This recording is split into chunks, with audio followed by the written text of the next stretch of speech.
ఆంధ్రప్రదేశ్ ప్రభుత్వం ప్రతిష్టాత్మకంగా అమలు చేస్తున్న తల్లికి వందనం పథకానికి సంబంధించి కీలక ప్రకటన వెలువడింది. ఈ పథకం కింద అర్హులైన తల్లుల బ్యాంకు ఖాతాల్లో నగదు జమ చేసేందుకు ప్రభుత్వం ఏర్పాట్లు పూర్తి చేసినట్లు అధికారులు తెలిపారు.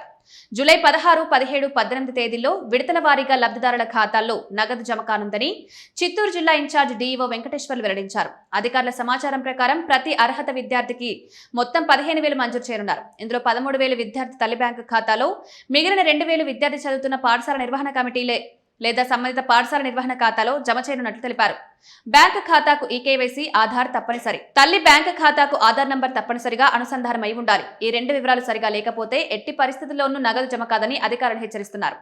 ఎన్పీసీఐ మ్యాపింగ్ కూడా పూర్తయి ఉండాలి. ఆధార్ ఆధారిత డైరెక్ట్ బెనిఫిట్ ట్రాన్స్ఫర్ విజయవంతంగా జరగాలంటే ఎన్పీసీఐ లింకింగ్ తప్పనిసరి. తల్లికి వందనం పడాలంటే ఖచ్చితంగా వారింట్లో గవర్నమెంట్ అధికారి ఉండకూడదు.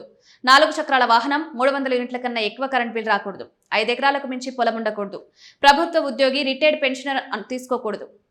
ఎన్పీసీఐతో అనుసంధానం తప్పనిసరిగా ఉండాలి. ఈ పథకం కింద నగదు పొందాలంటే కొన్ని కీలక అర్హతలు, సాంకేతిక నిబంధనలు తప్పనిసరిగా పూర్తి చేసి ఉండాలని అధికారులు స్పష్టం చేస్తారు.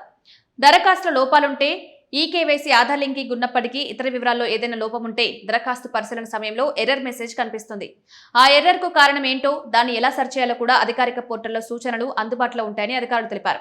తల్లికి వందనం పథకానికి అర్హత పొందాలంటే కుటుంబం ప్రభుత్వం నిర్దేశించిన ప్రమాణాలను కూడా పూర్తి చేసి ఉండాలి.